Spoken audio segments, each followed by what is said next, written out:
Hello everyone, welcome again to another video. So for today's video, we would now be discussing about the design of singly reinforced beams under the principles of ultimate strength design.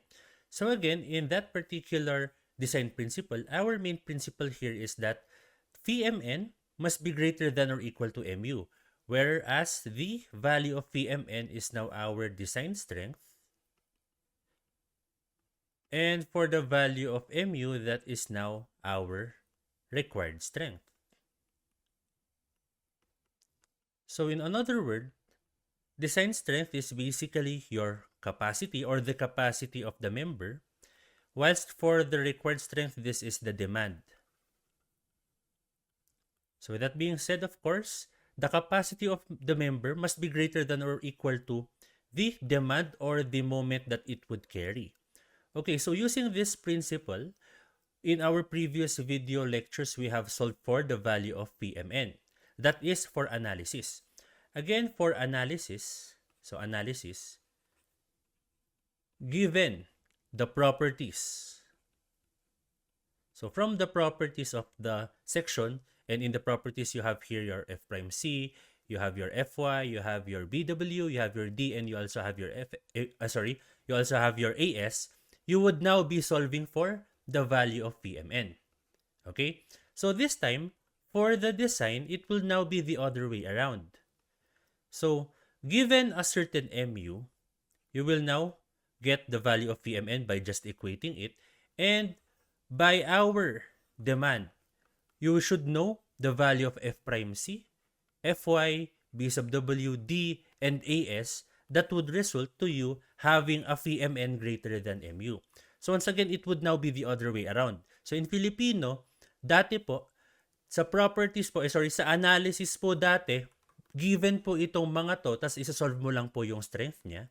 And nung magde-design naman po tayo, MU naman po yung given, tas hahanapin nyo po kung ano po itong mga to para po magkaroon tayo ng VMN na mas malaki siya o equal sa MU. Okay, so once again, that is in Filipino. So these are the typical steps in the design of singly reinforced beams. So once again, these are just typical steps. Some books might have different steps, but once again, these are just typical. Okay, so the first thing that you should do as an engineer is for you to assume the trial section.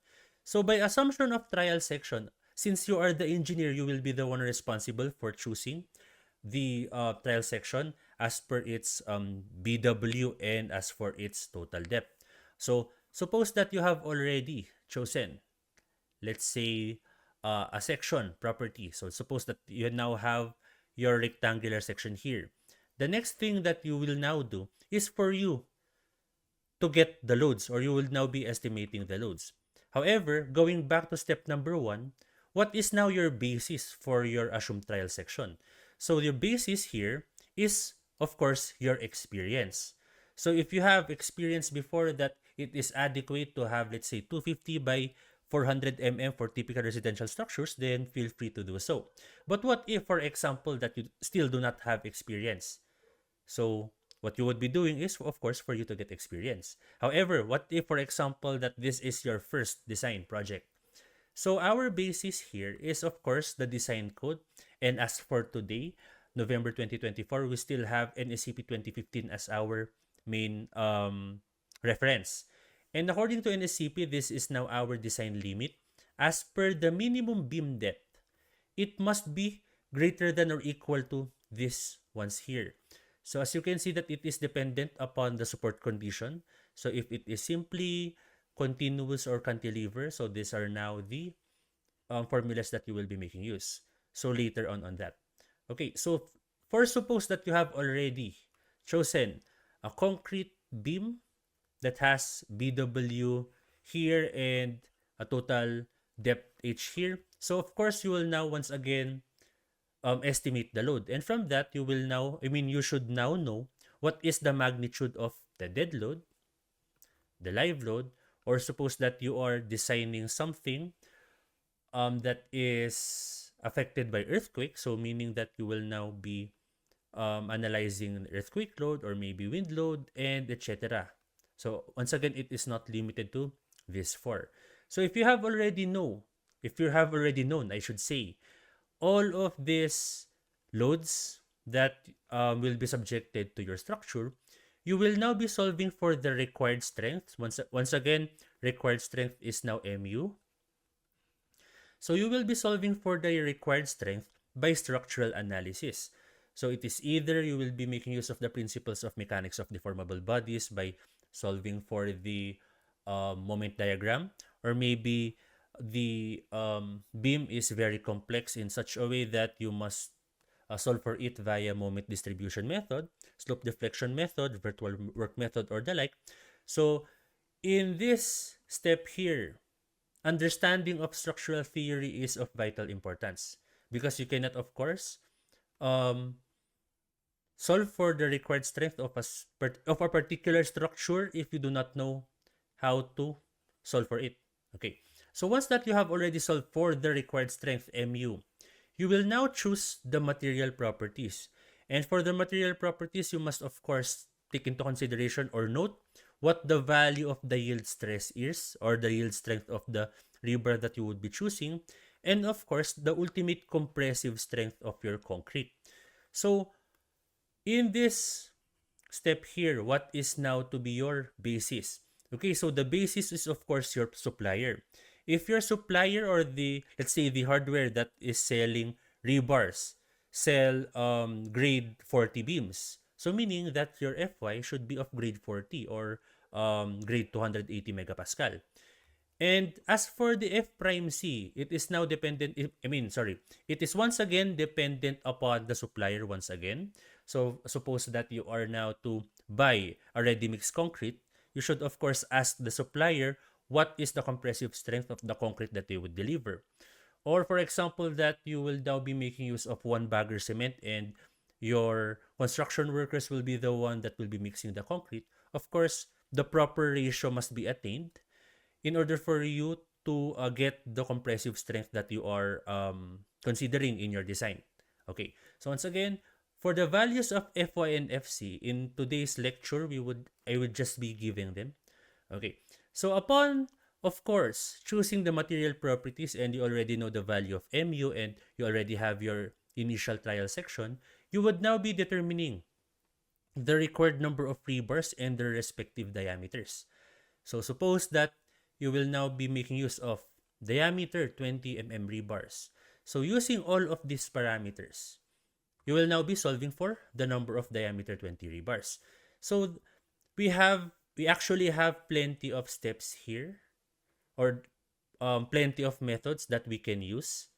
So you can either use this one here, or this one here in determining the required steel area. But going back here, once, for example, that you have already solved for the required number of rebars, take note that we have our limits according to NSCP. So we have a value of raw min, or raw minimum, and this is now the minimum steel ratio. Okay, once again, that is 1.4 over Fy, or the square root of F prime C over 4 Fy.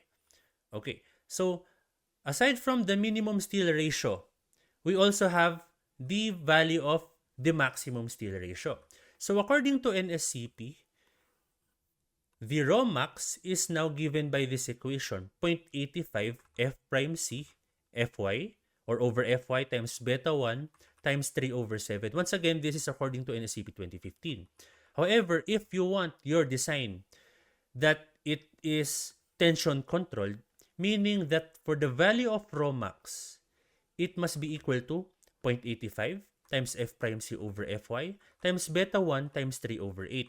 But the only difference, as you can see here, between the raw max according to NSCP and the raw max for tension-controlled behavior is that for NSCP 2015, you will be making use of 3 over 7 as our factor. And for tension-controlled, that is 3 over 8. Okay, so where did this come from in the first place? So if you would be going here to this provision according to NSCP, so for non-pre-stressed beams, the strain T, or strain T, shall be at least 0.004. So this is actually the code provision. And from that, guys, if the strain, or if this is the least strain that you can use for your design, That means if you can remember for the value of rho in our previous video lecture, this is basically equal to 0.85 f prime c over fy times beta 1 divided by the ratio of the strain of concrete divided by strain of concrete plus the strain of steel. Okay? So, according to NSCP, this is now the least value of strain T. That is 0.004. So, substituting them in this equation, rho is now equal to 0.85 times f prime c divided by fy times beta 1 times strain u once again according to NSCP, that is 0.003 divided by 0.003 plus 0.004. So if we would be simplifying this one right here further, meaning that, so looking at the calculator to your left, so 0.003 divided by 0.003 plus 0.004, so that is now equal to 3 over 7. Thus, rho max, according to NSCP 2015, so that is now equal to 0.85 times f prime c divided by fy times beta 1 times 3 over 7. Thus, of course, this equation. Okay, so what about for tension-controlled behavior? So if you were to look at this graph for the strain, for tension-controlled behavior, this is now the value of strain T. So this is now the minimum value of strain T. So from that, for rho max, so this is now once again equal to 0.85 f prime c divided by fy times beta 1 times, again, strain u, that is 0.003 divided by strain u of 0.003 plus the strain of steel. So if we want our steel to yield in the tension-controlled region, if we want our steel once again to be in this region here, so this is now should be equal to 0.005. So instead of making use of 0.004 here, we will now be making use of 0.005. And if you would now be simplifying this equation, looking once again to the calculator to your right, to your left, I should say, so 0.003 divided by 0.003 plus 0.005, that is now 3 over 8. Thus, this one's here. Okay, so as an interpretation, guys, for the value of rho max, if this is according to NSCP 2015, and if we are to look here, if we are to look at this graph here, so 0.004 as a strain is actually located at this location here, no pun intended. So it is located here. Suppose that this is 0.004. So meaning, guys, according to NSCP, you can only design a beam that is in this region. So it might be transition zone or tension controlled. So according to NSCP, you cannot actually design a certain member in this region. That is for beams, of course. Okay, so suppose that you have already proven that, let's say, your steel is now greater than or equal to rho min, or it is now less than or equal to rho max. You will now be checking for the clear spacing. However, guys, what if, for example, what if that for the value, so let me just erase this. So for example, that the value of the rho actual that you have solved is less than the value of rho min. Okay, so for example, that this is the in your example, for suppose that rho actual is less than rho min, it means that since this is the minimum, you will not make use of rho actual any longer. Instead, you will now be making use of rho min for your design. Okay? However, guys, if for example that your rho actual is greater than rho minimum, so of course you will now be making use of your rho actual or the actual rebars that you have solved for. But let's say if, for example, that for the rho actual, it is greater than rho max. So of course you cannot just round down your rho actual since it would be inadequate any longer. I mean, it wouldn't be adequate any longer, I should say. So from that, guys, you have plenty of things to choose from or plenty of options to choose from. It is either you would be making use of another section dimension. So maybe you would be increasing your BW or your H, or it would now be the time that instead of you making use of singly reinforced beams, you will now be making use of doubly reinforced beams. If, for example, that your rho actual is greater than rho max. Okay, so of course, that would be in another video. So in today's video, we would now be focusing on the design of singly reinforced beams. Okay, so once again, that you have already satisfied all of these provisions according to NSCP. The next thing, once again, that you should do is for you to check for the bar clear spacing limits. So for our spacing limit, so suppose that we have a particular beam. This is now our clear space. So it is measured from the side of one rebar up until the side of another rebar. Okay, so for that particular provision, so once again, this is in accordance to NSCP. So these are the three requirements. So it must be greater than or equal to 4/3 of MSA. So when we say MSA, that is basically the diameter of the aggregates or the maximum size of the aggregates. Of course, since we are to deal with reinforced concrete materials, when we say concrete, of course, we have some coarse aggregates such as gravel. So for gravel, you must know the maximum dimension of the gravel that you would be using. And of course, it must be greater than 4/3 of it. Okay, so another thing, it must also be greater than or equal to the bar diameter. And another thing, it must be greater than or equal to 25 mm. Okay. Going back to step 5. So in step 5, determination of the required number of rebars. So once again, how can we solve for the determination, or how can we solve for the required number of rebars? So again, we have 3 typical steps that you can use, and it is listed in the slide right here. So the first method that you can use is by solving for A and C by summation of forces horizontal. So what that means is that using this strain diagram, as you know that if you would be getting the summation of forces horizontal, from that, C is equal to T, and from that, 0.85 F prime C ABW is equal to AS FY. Okay, so take note here that I am now making use of FY, not just FS. So why is that the case? Because if we are to design, guys, according to NSCP, again, according to NSCP, that it must be having these rho maxes here. And from those rho maxes, so where was that? So in this rho max, this is the only allowable region, meaning as you can see that it is greater than compression controlled. Thus, Fs is always equal to Fy if you would be following the code provision. That is for designing.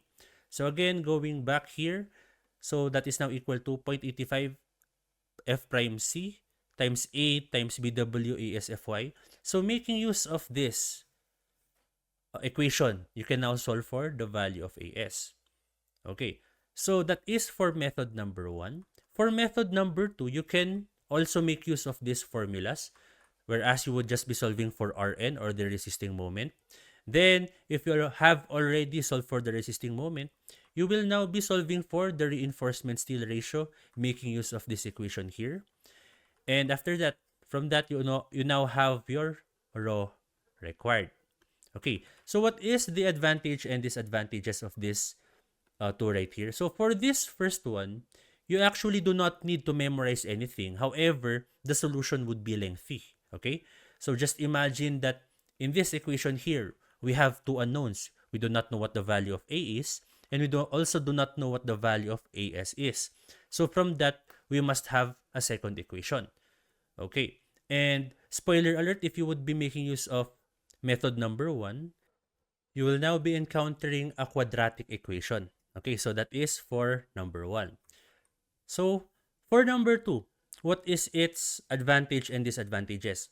So for its advantage, the solution would be shorter. Thus, we only have 2 steps here. So that is for its advantage. For its disadvantage, of course, you are now required to memorize this very lengthy formula. Okay, So for number 3, it is actually a compromise between 1 and 2. And just so you know that for method 3, it came from equation number 2. Okay, so from that, guys, you can just memorize this formula. However, in this formula, since m is known, you are only required to solve for the value of rho. So this is now dependent upon 1, the speed of your calculator. 2, your ability to memorize a formula. As you can see, this is now our formula. And 3, guys, take note that once again, you will be making use of quadratic equation here, or you can just make use of mode 5-3.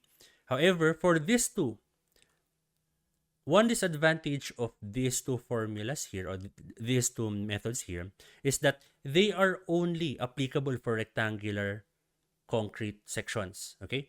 But for one, if you want to draw, let's say, a star concrete, or let's say a heart-shaped concrete, or a T-beam concrete, then number 1 is applicable. Okay, so in our next sample problem, we would now be designing a reinforced concrete beam using these methods here. So there.